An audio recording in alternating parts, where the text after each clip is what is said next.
Yes. Because of all the, apart Well, of all the deaths and everything else.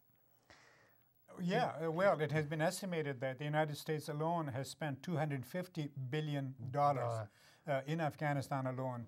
The U.S. government now spends $5 billion a month on the operation in Afghanistan.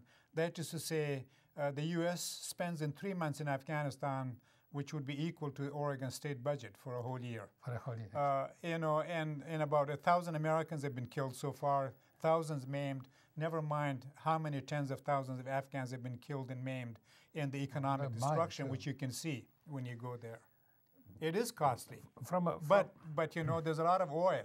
The Central Asian Caspian Sea oil and gas apparently constitute the largest reserves in the world now, untapped. I have two philosophical questions for you, Professor. In your view, and it's a naive question, but still I'll ask it. In your view, how much behind this war, so-called war, because it's difficult. It's really not a war. Not even no, because it's military. Yeah. Military exhibition. Yes. How much is the military pushing this as opposed to anyone else? Yes. Because yes. I always even in the case of Iraq. Yes. Yeah. When the oil comes up, the Iraqi no one can drink oil. It's not you say, I drink it so you cannot have it. They have to sell it to someone. Right. So whether it is whether it is Esso who sells it, or the Iraqi company, or the Chinese, or the Chinese, you know, it could be anybody. Okay. It is, so it's difficult to rationalize what is the push for this tremendous disaster when actually it could be done. Anybody who does it will have to sell it. And so go back to the question: how much is the actual military part of the problem? Yes. Well, I think it's important again, you know, to sort of quickly remind the viewers that, in a way, the United States attacked because people might know about the project for the New American Century, the neocon groups who wanted really, beginning with the Bush administration, they began writing even to Clinton when he was president, to sort of be more assertive, you know, Pax Americana, assert American supremacy, and the neocons with Project for the New American Century, they were celebrating the dissolution of the Soviet Union and said, we must quickly now really try to establish American hegemony throughout the world. This is our chance and opportunity, but also to remake the world, especially the Arab Middle East and the Muslim Middle East, in our own image, which is to say, sort of westernize, Americanize, and modernize the Middle East, as they would put it. But also, the Afghan attack was a sort of a rehearsal for the real attack, which was Iraq, because of its oil and so forth. But, you know, after the 9/11 criminal attack on the United States, which was a crime, and it should be treated like a crime, you know, no one declared war. You know, that was a crime, not a war on the United States. And I think the United States was very angry, and it was sort of a revenge, you know, retaliation in response to 9/11, but also it, of course, served a lot of domestic reasons for, I mean, you know, because of 9/11, 2 presidential elections were stolen in this country.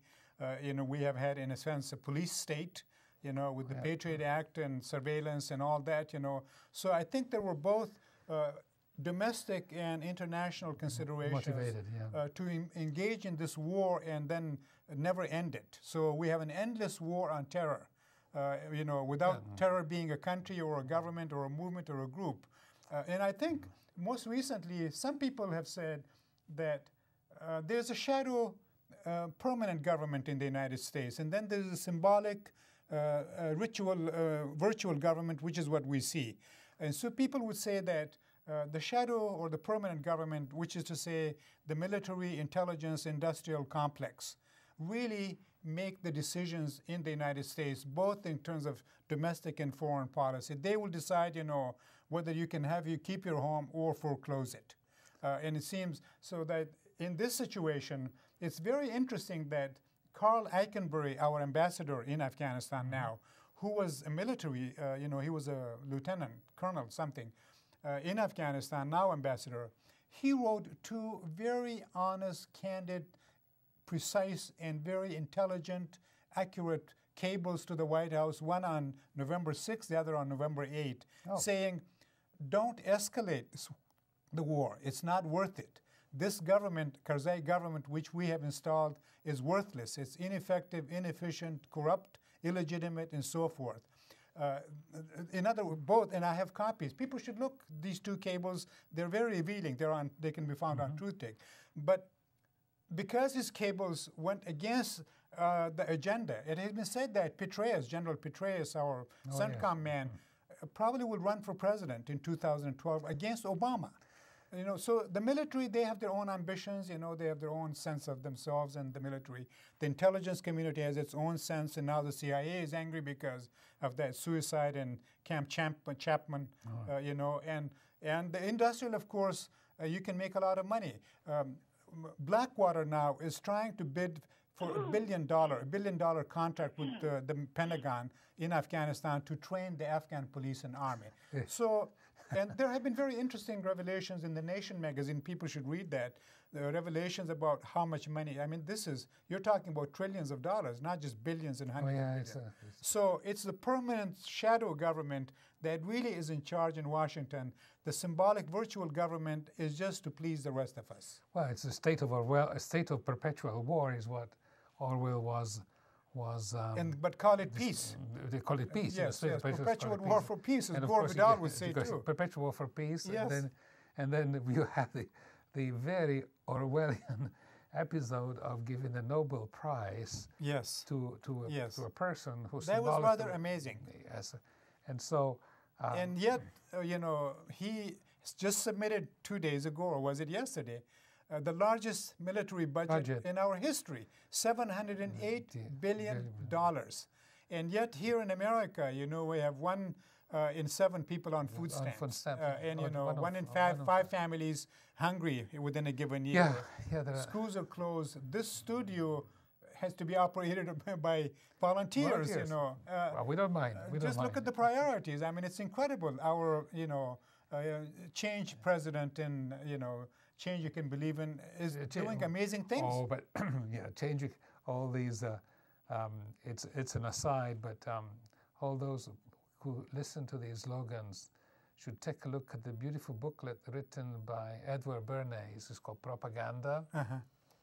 And reading the booklet, even the first few pages, one gets the idea that the information that is provided is part of a very, obviously, very close-knit, so-called professional and very well-equipped system to feed information that has no worth whatsoever except the air which is used to to express it. So that is something that regrettably we cannot do much. Well, I know, you know, people have said that when you are committed to a nominal democracy in the system, where you can't have police control, outright police control in police state, then it's very important to manipulate language and thought. So when people are free to think, the ruling elite will have